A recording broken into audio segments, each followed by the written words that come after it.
Buenos días, Pastor Mostero, bienvenido.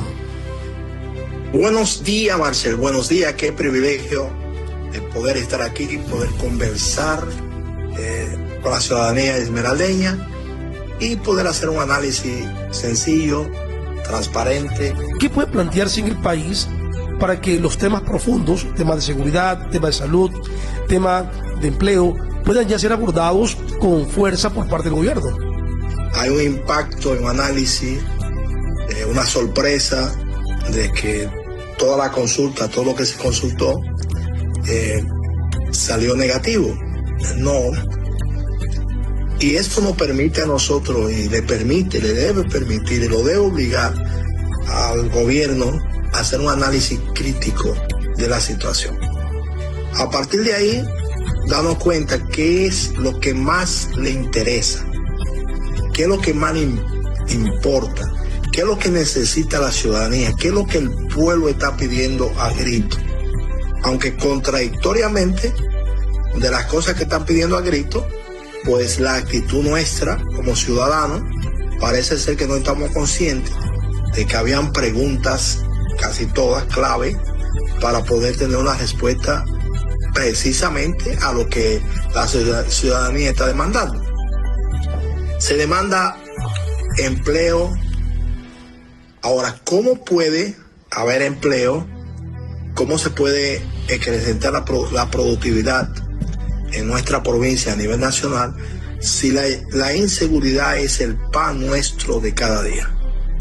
Si el simple hecho de que un empresario o comerciante o cualquier emprendedor emprenda y tenga éxito en lo que está haciendo, la vida de él y la vida de su familia está en riesgo por la violencia común y también por el crimen organizado. Entonces, ¿cómo podemos demandar productividad y empleo cuando tenemos una situación de inseguridad que está ligada, unida a sectores muy poderosos como es el crimen organizado, y que dentro de la pregunta que se hacía precisamente para establecer lugares clave de seguridad y para impedir o limitar o disminuir el poder que tienen estos sectores?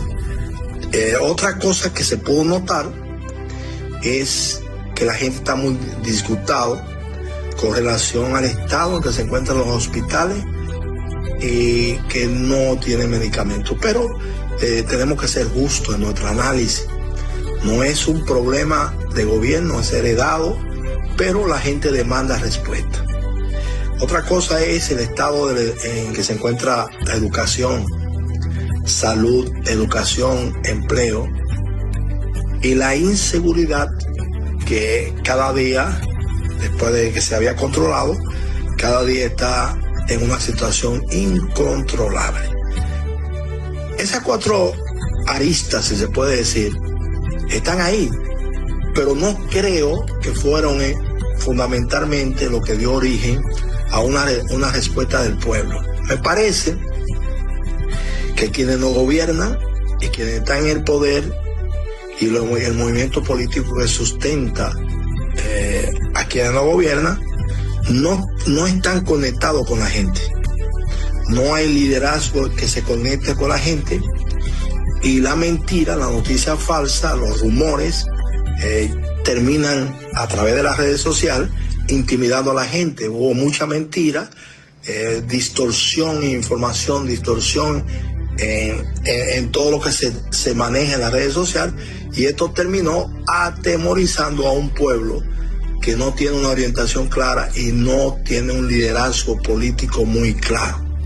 Entonces hay muchas cosas por las cuales se debe analizar, porque por ejemplo, Marcel, cuando analizamos la pregunta de no financiamiento a los partidos políticos, disminuir la asamblea, es un grito de la gente, de cómo los movimientos políticos y los partidos políticos realmente no cumplen su función, hasta tal grado que la gran mayoría son vientres de alquiler. ¿Por qué vientres de alquiler? Porque cada vez que hay elección, cualquier persona puede correr por ese movimiento político. No son su militancia, no son sus adherentes, no hay liderazgo, sino que venden, negocian lo que ellos tienen como una franquicia. Eso lo sabe todo el mundo. La gente, entonces todo esto, Marcia, a la hora de hacer un análisis, realmente el que nos encontremos con un no es el producto de un mal gobierno. Perdón, no estoy defendiendo al presidente Daniel Noboa, no necesita que lo defienda. No es el producto de un mal gobierno, es la falta de quienes lo dirigen, de quienes están en los movimientos políticos, en el gobierno, no han logrado conectar con la gente, no han logrado llevar el mensaje claro a las personas, y quienes distorsionan los mensajes, pues sí lo han logrado, pero ese no es una victoria de ellos, es una victoria de la frustración que tiene la gente. No, el no responde a una victoria de un sector determinado, sino que responde a, si se puede decir, a necesidades que no han sido, no se le ha dado una respuesta adecuada. ¿Qué experiencias a limpio puede sacarse para que el gobierno empiece sin duda a enrumbar en lo que resta su periodo, pastor? Bueno, lo primero que tienen que hacer es una reunión al interno del gobierno a puerta cerrada, hacer un análisis crítico de la realidad por la cual el pueblo votó no. Eso en primer lugar. En segundo lugar, hacer un análisis crítico de cuál es la conectividad del gobierno completo con los ministros, con su línea, con su base de partido, cómo se están conectando y cuál es la respuesta. Porque el simple hecho de cambiar ministro, sí, va a dar una percepción de que algo está cambiando. Posiblemente este impacto dure 2 semanas, 3 semanas, un mes, pero si la situación persiste y no hay un cambio de actitud, un cambio de dirección, y se comienzan a conectar con la gente y a darle respuesta a la persona, no importa que cambie el gabinete completo. Un cambio en gabinete completo, sí, la primera semana, el primer mes es un impacto, pero el problema es si no hay una respuesta a los problemas que generaron que el pueblo diera la respuesta que dio. Porque la respuesta que el pueblo dio es muy compleja, no es una respuesta contra el presidente Daniel Noboa, es una respuesta a la falta de conexión del gobierno completo, incluyendo al presidente Daniel, con las personas. Y como hay ese vacío, los sectores de oposiciones, que es normal en cualquier parte del mundo, y personas que son anti un sector, se convierten ahora en anti del gobierno.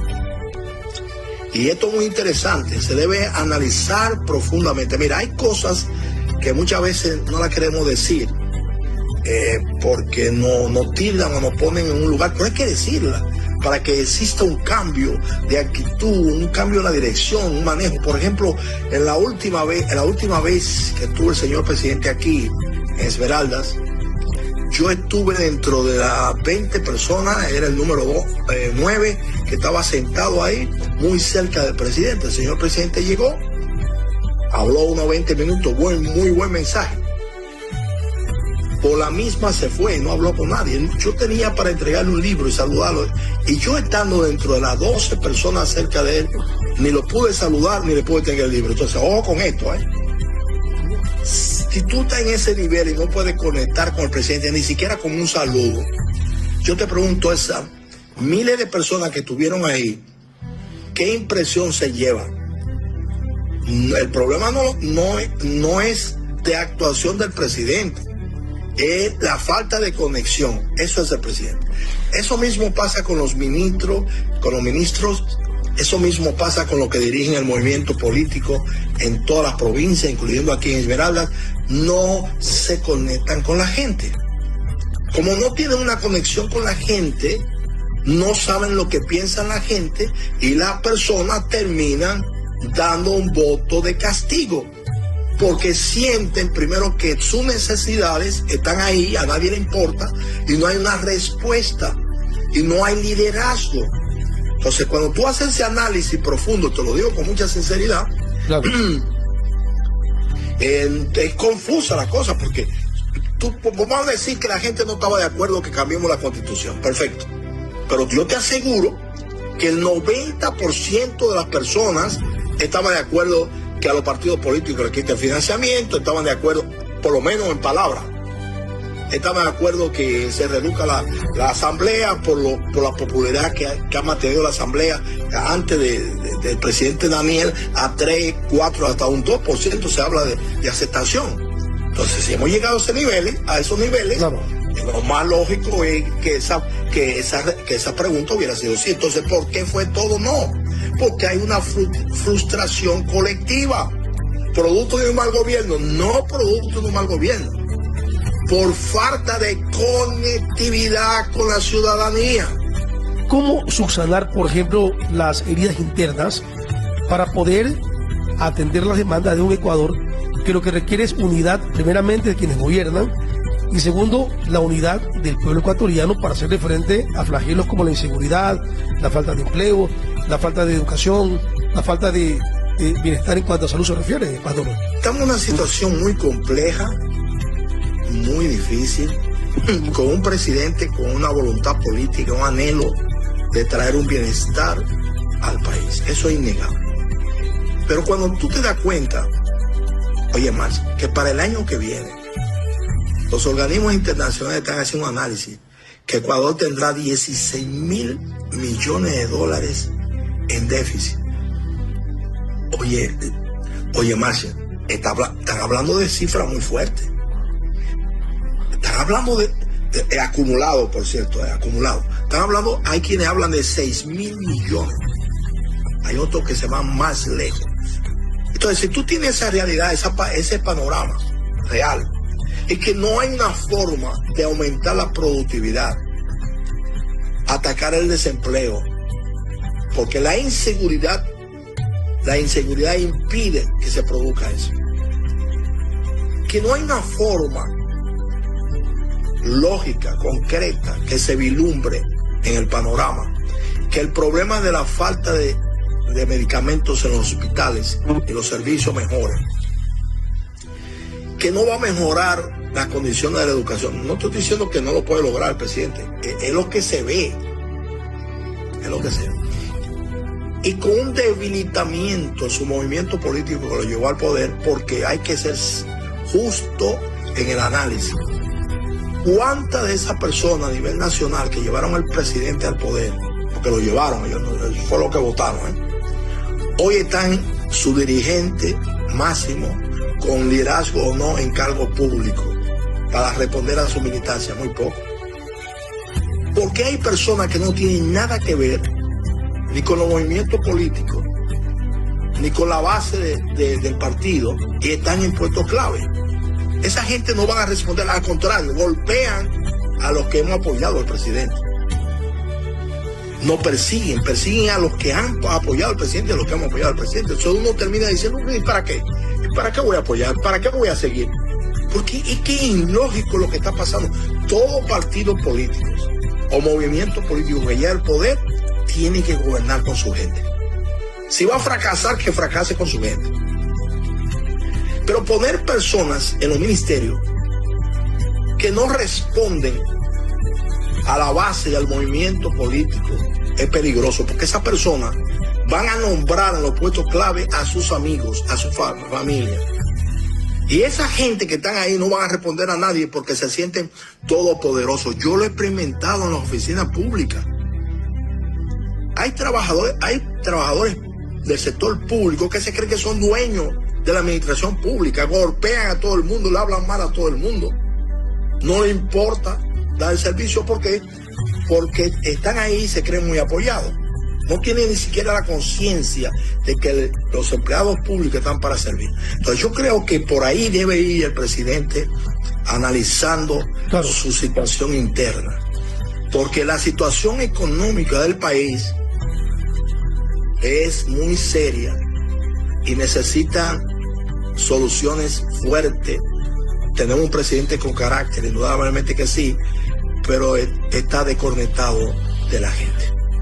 ¿Cómo entendemos que la política de seguridad no pasa por una persona, sino por las estrategias del Estado y de quienes han sido preparados justamente para combatir el crimen, para garantizar la seguridad en territorio? ¿Cree usted que pasa por personas o realmente por una política clara del Estado ecuatoriano? El gobierno ecuatoriano puede tener políticas claras de seguridad, de todo, pero si elige y coloca personas que están totalmente vinculados, no conocen la realidad. Por ejemplo, si el próximo gobernador de Esmeraldas que coloquen ahí no es un esmeraldeño, y no porque tiene que ser un esmeraldeño, pero se supone que si es esmeraldeño, conoce la realidad de Esmeraldas más que cualquier otra persona.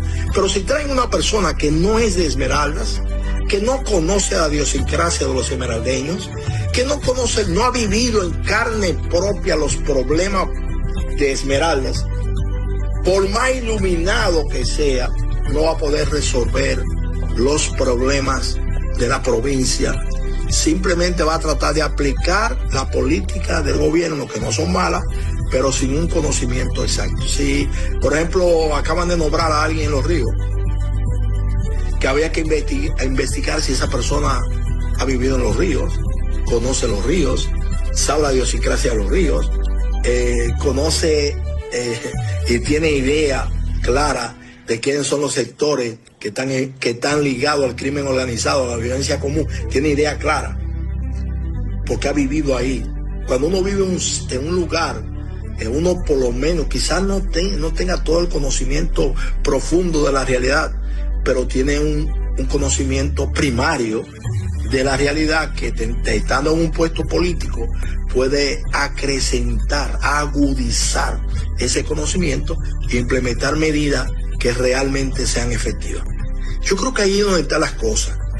Se han nombrado muchas personas en las gobernaciones que no tienen nada que ver con el pueblo, con la provincia, con la gente.